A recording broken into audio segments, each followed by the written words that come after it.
गाइएगा। हैं भाव के भूखे भगवन ये वेद बताते हैं, ये वेद बताते हैं। जब भक्त पुकारे प्रेम से प्रभु दौड़े आते हैं, प्रभु दौड़े आते हैं, प्रभु दौड़े आते हैं, प्रभु दौड़े आते हैं। हैं भाव के भूखे भगवन।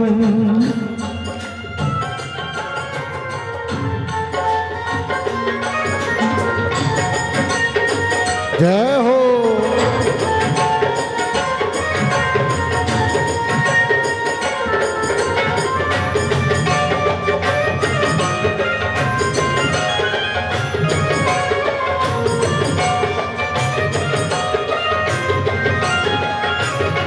हाँ,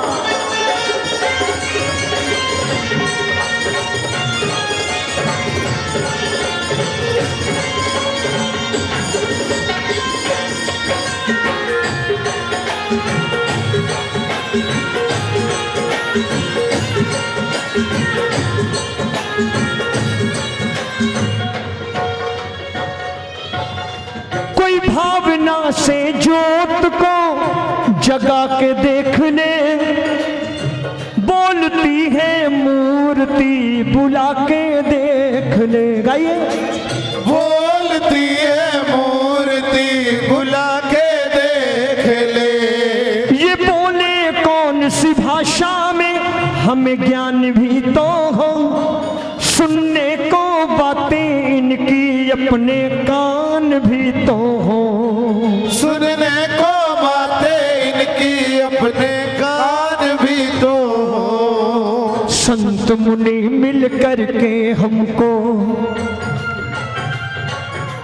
संत मुनि मिल करके हमको राह दिखाते हैं, हमको राह दिखाते हैं। जब भक्त पुकारे प्रेम से प्रभु दौड़े आते हैं, प्रभु दौड़े आते हैं, प्रभु दौड़े आते हैं, प्रभु दौड़े आते हैं। भिलनी के बेरों की खातिर फिर भटक रहे श्री राम, भक्त सुदामा के तंदुल फिर खोज रहे घनश्याम। भक्त सुदामा के तंदुल फिर खोज रहे घनश्याम। भिलनी के बेरों की खातिर फिर भटक रहे श्री राम, भक्त सुदामा के तंदुल फिर खोज रहे घनश्याम। भक्त सुदामा के तंदुल फिर खोज रहे घनश्याम। भक्तों से मिलने का है रहता प्रभु को भारी चाव, जब भक्त पुकारे प्रेम से प्रभु आते नंगे पांव। जब भक्त पुकारे प्रेम से प्रभु आते नंगे पाँव। प्रभु अपने भोले भक्तों का, ये पंक्ति लिख कर ले जाना।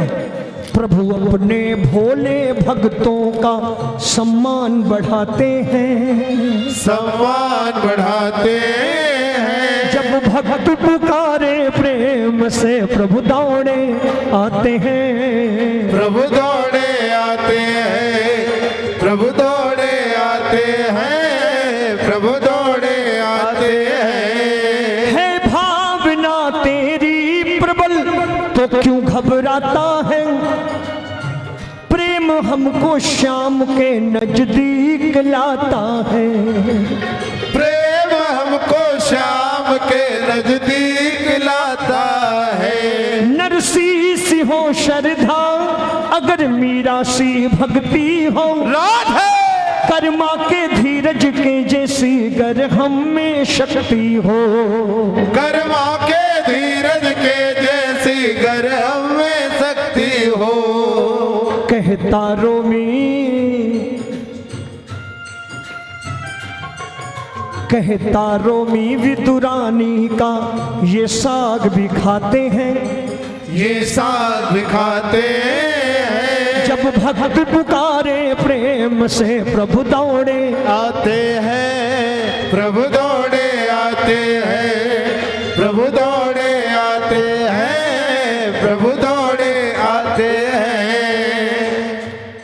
कहता रोमी विदुरानी का ये साग भी खाते हैं। नानी बाई का मायरा, नरसी का भात, भक्ति के इतिहास का वो पन्ना है जिसे जितनी बार भी पढ़ो अच्छा लगता है।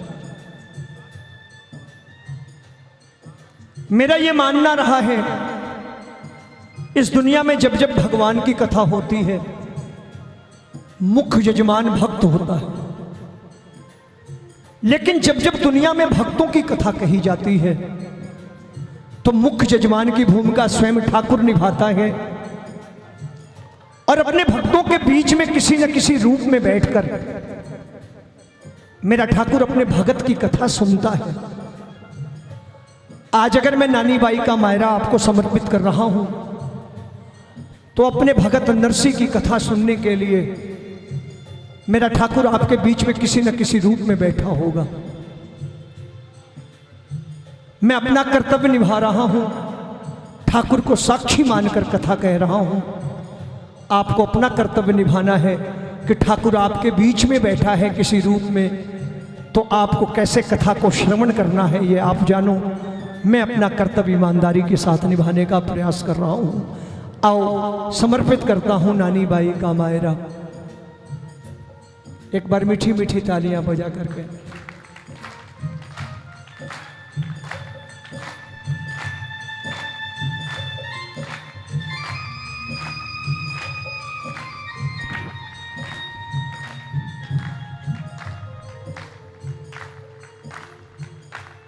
नानी बाई का मायरा, नरसी का भात,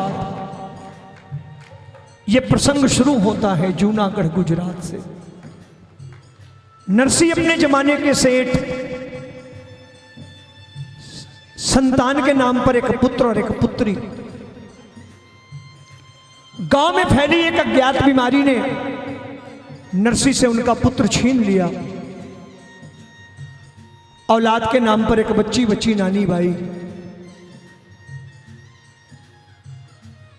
एक दिन नरसी की पत्नी ने नरसी से कहा कि अगर हमारा कोई पुत्र होता, बेटा होता, तो बेटी के ब्याह के बाद सारी संपत्ति का मालिक होता। नरसी ने कहा बावली घबराती क्यों है, मेरा एक बेटा है। पत्नी चौंक पड़ी। नरसी ने कहा कोई दूसरा नहीं रे, वो मोर मुकुट बंसी वाला मेरे बेटे के जैसा ही है। एक रिश्ता जोड़ा नरसी ने, जिस ईमानदारी से नरसी ने जोड़ा उससे अधिक ईमानदारी से ठाकुर ने निभाया। जिस दिन नरसी ने अपनी इकलौती बेटी नानी का ब्याह किया, उसी दिन निश्चय किया कि बेटी के ब्याह के बाद अब मेरी सारी संपत्ति मेरे बेटे मोर मुकुट बंसी वाले की है। और नरसी ने पूरी ईमानदारी के साथ अपनी दौलत की एक एक पाई मुरली वाले के नाम से गरीबों में बांटनी शुरू कर दी। एक समय ऐसा आया, खाने के लिए 2 वक्त की रोटी नहीं बचाई। नरसी गांव में घूम घूम के भजन करते, कोई कुछ भी देता खाकर गुजारा कर लेते। पति पत्नी गुजारा कर रहे थे। कुछ समय बीता, पत्नी का भी देहांत हो गया। नरसी ने सोचा कि लगता है ठाकुर को उससे और भी अच्छी सेवा लेनी है, स्वतंत्र सेवा लेनी है, तो जिम्मेदारियों से मुझे मुक्त कर रहा है। अब पत्नी भी नहीं रही, अकेला हूं, हवेली क्या करूंगा। नरसी ने अपनी हवेली भी दान कर दी। खुद गांव में बने शिव मंदिर में एक भक्तों की टोली बना करके भजन कीर्तन करने लगे। गांव से जो कुछ भी मंदिर में आता, नरसी और उसके साथी खाकर गुजारा कर लेते। एक समय की बात है कि 4 दिनों से गांव से भोजन भी नहीं आया नरसी के लिए। चौथे दिन एक भक्तों की टोली दूसरे गांव से आई जूनागढ़ में। उस टोली ने गांव में आकर किसी गांव वाले से पूछा, भाई आपके गांव का सबसे बड़ा सेठ कौन है। गांव वालों ने पूछा बात क्या है।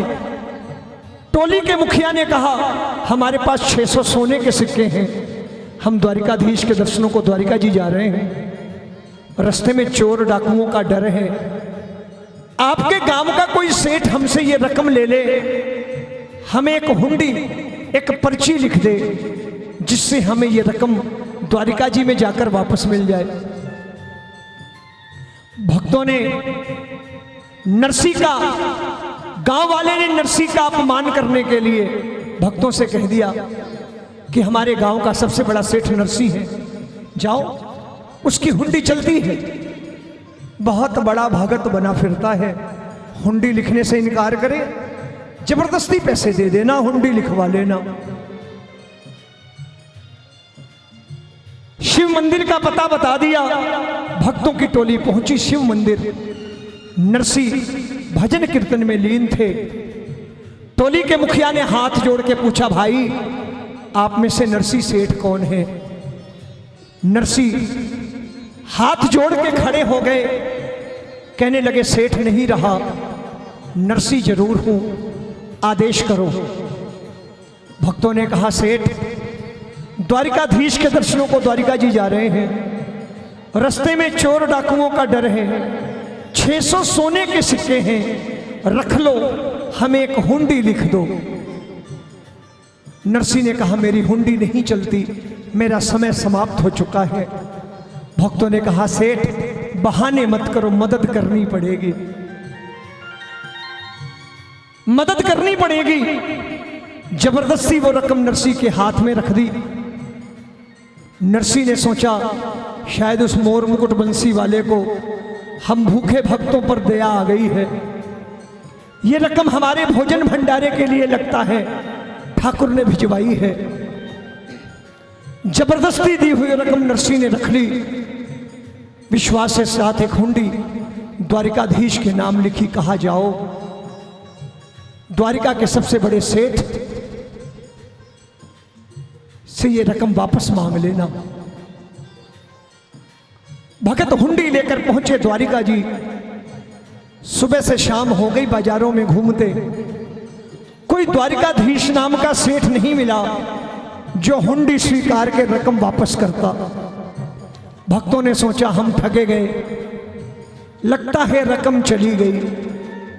चलो कोई बात नहीं, जिस काज को आए हैं वो काज कर लें। वापस लौटते समय नरसी से रकम का हिसाब भी कर लेंगे।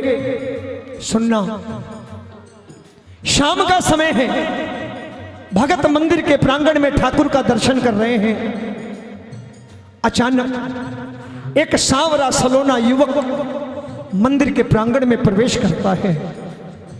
एक एक करके लोगों से पूछता है, भाई भाई आप में से कौन से भगत जूनागढ़ से आए हैं जो मेरे सेठ नरसी की हुंडी लाए हैं? हुंडी शब्द सुना, जान में जान आई, जेब से हुंडी का पर्चा निकाल कर सौंपा और उस सांवरे सलोने युवक ने उतनी रकम निकाली, गिन करके भक्तों के हाथ में रख दी और कहा जाकर के उस नरसी से कहना ऐसी हुंडियां रोज लिखा करे, मैं यहां बैठ कर स्वीकारने को तैयार। बोलिए द्वारिकाधीश महाराज की जय, बोलिए समलिया सेठ की जय। ऐसे हुंडियां रोज लिखे, मैं स्वीकारने को तैयार हूं।